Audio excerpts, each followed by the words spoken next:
नाज़रीन आदाब, मैं हूं अब्बास फजल और आप देख रहे हैं एमएमसी न्यूज़ इंडिया।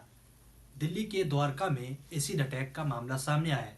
17 साल की एक लड़की के ऊपर 2 बाइक सवारों ने एसिड अटैक किया। खबर यह है कि एसिड फ्लिपकार्ट से ऑनलाइन खरीदा गया था।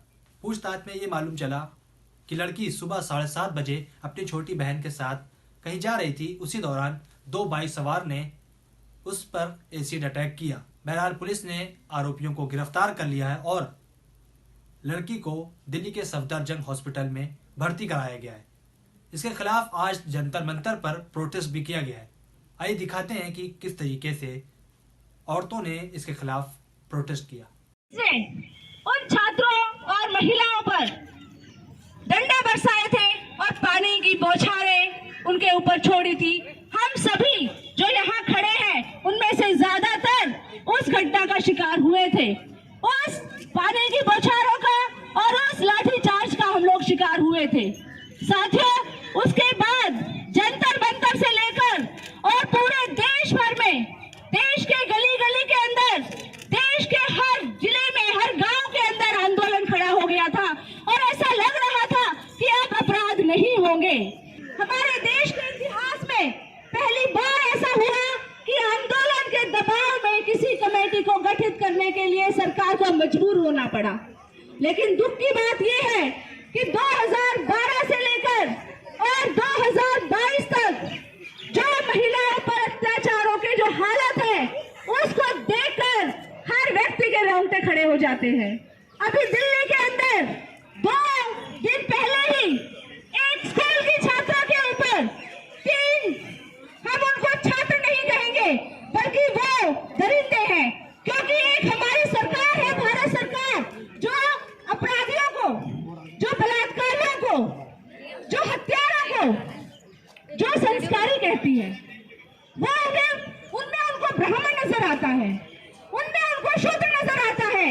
लेकिन हम कहते हैं कोई बलात्कारी ब्राह्मण और शूद्र होने से तो दूर की बात है, वो इंसान भी नहीं होता है।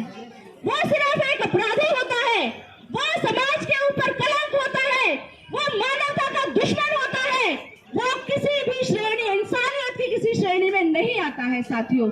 लेकिन आज दुख की बात यह है कि जब देश की राजधानी में चप्पे चप्पे पर कैमरे लगाए हुए हैं, जब हमारे मुख्यमंत्री और प्रधानमंत्री हमारे देश की संस्कृति की बात, महिलाओं के सम्मान की बात करते हुए नहीं थकते हैं, उसके बावजूद भी आज महिलाएं कहीं पर भी सुरक्षित नहीं है। अभी हाल ही में नेशनल क्राइम रिकॉर्ड ब्यूरो की जो रिपोर्ट आई है वो चौंकाने वाली है कि 2014 के बाद से महिलाओं पर बढ़ते अपराधों में 40% का इजाफा हुआ है। तो साथियों, सिर्फ निर्भया के 4 दरिंदों को फांसी देने से सिर्फ ही हालात नहीं बदल जाएंगे। अपराधियों को सख्त से सख्त सजा मिलनी चाहिए, लेकिन इसके साथ साथ जो दूसरे जो कारण है, आज आप देखिए नशाखोरी किस तरीके से बढ़ाई जा रही है। दिल्ली के अंदर एक के साथ एक बोतल फ्री दी जा रही है। अश्लीलता का क्या आलम है। आज हमारे देश के नेता एक फिल्म के गाने को लेकर इतने परेशान हो गए हैं कि उसमें अश्लीलता फैलाई जा रही है, एक रंग को लेकर इतना बवाल मचाया जा रहा है, लेकिन जो हजारों पोर्न साइट्स जो खुली हुई हैं उनको वो नजर नहीं आती। हम कहते हैं अश्लीलता का विरोध कीजिए, अश्लीलता समाज के लिए सही नहीं है, लेकिन आप हर फिल्म में अश्लीलता का विरोध कीजिए, हर पोर्न साइट में आप अश्लीलता का विरोध कीजिए। सेलेक्टिव मत बनिए। सेलेक्टिव होना महिलाओं को नहीं बचाएगा।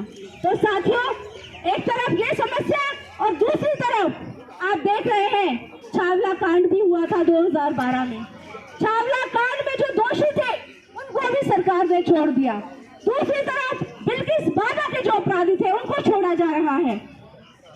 बलात्कारियों के समर्थन में तिरंगे लेकर यात्राएं निकाली जा रही हैं। इससे क्या होगा? इससे यही होगा जो 2 दिन पहले दिल्ली की सड़कों पे हुआ। अपराधी, उनके जो हौसले हैं वो बुलंद होते जाएंगे। इसी के खिलाफ आज हमारे संगठन नेशनल ऑल इंडिया महिला सांस्कृतिक संगठन AISF NFIW की तरफ से हम लोगों ने ये विरोध प्रदर्शन का आयोजन किया है। आप सब सभी से, जो भी हमारी आवाज सुन रहे हैं, हमारा आप सभी से अनुरोध है, विशेष रूप से महिलाओं से, कि अब समय आ गया है कि महिलाओं को देवी बने रहना नहीं है। या तो महिलाओं को देवी की तरफ पूछा जाता है या उनको डायन बना दिया जाता है, उनको इंसान का दर्जा नहीं दिया जा रहा है। तो महिलाओं, आप अपने आप को इंसान समझिए और इंसान होने का फर्ज पूरा कीजिए और समाज में बदलाव के लिए संघर्ष कीजिए। आंदोलन ही एकमात्र रास्ता है। इसी के साथ मैं अपनी बात खत्म करती हूँ। अभी सभी साथियों को मेरा क्रांतिकारी लाल सलाम। और आज हम लोग यहाँ उपस्थित हैं ऑल इंडिया स्टूडेंट फेडरेशन की तरफ से, NFIW की तरफ से, ऑल इंडिया महिला सांस्कृतिक संगठन की तरफ से। और आज ये पहली बार नहीं हुआ है साथियों, ये हम सदियों से देखते आ रहे हैं। मैं याद दिलाना चाहूंगी, थोड़ा सा पीछे हम चलते हैं। जब हम देखते थे कि सावित्रीबाई फूले जब पढ़ाने के लिए निकलती थी तो किस तरीके से एक महिला का विरोध किया जाता था, और आज हम देखते हैं कि एक छात्रा जब पढ़ने के लिए निकलती है तो किस तरीके से उसकी आवाज को दबाया जाता है। हमें वो दौर भी याद रखना पड़ेगा और हमें ये दौर भी याद रखना पड़ेगा। और इसके साथ साथ हमें ये भी समझना होगा कि इतने लंबे समय के बाद भी आज भी 21वीं सदी में हम जी रहे हैं, लेकिन महिलाओं का विरोध कर, महिलाओं के ऊपर जो जिस तरीके का विरोध हम देख रहे हैं सदियों से, वो क्यों हो रहा है, इस बात को भी हमें समझना होगा। मुझे लगता है कि आज भी जो लोगों की सोच है वो महिला विरोधी है।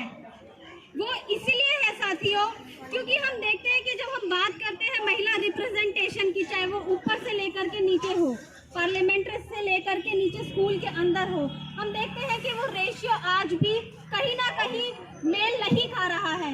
और इसका जिम्मेदार कौन है, इस पर भी हमें सवाल करना होगा। हमें पूछना होगा सरकार से भी कि ये रिप्रेजेंटेशन में आज भी डिस्क्रिमिनेशन क्यों हो रहा है और ये डिस्क्रिमिनेशन कब फुलफिल होगा, इस बात को भी हमें समझना होगा और सवाल करना होगा। हम आप लोग महिलाएं जब अपने घर में रहती है, जब बाहर निकलती है, कुछ महिलाएं जो अपना काम करती हैं, रेडी पटरी पर बैठती हैं, कुछ महिलाएं जो घर का काम होम मेकर्स होती हैं, कुछ महिलाएं जो MNC में जाती हैं, कुछ महिलाएं जो टीचर्स होती हैं, और हम आप जैसे नौजवान जो छात्राएं स्कूल जाती हैं, यूनिवर्सिटी जाती हैं, वो आज भी अपने आप को सेफ फील नहीं करती। और इसका जिम्मेदार कौन है? हम आप लोग नहीं है, इसका जिम्मेदार सिर्फ और सिर्फ केंद्र और राज्य की सरकारें हैं। तो देखा आपने जिस तरीके से एसिड अटैक किया गया लड़की के ऊपर, उसके खिलाफ भारी तादाद में महिलाएं सड़कों पर उतर आई हैं। बहरहाल अब देखना यह है कि सरकार और कानून इन आरोपियों के खिलाफ क्या एक्शन लेती है।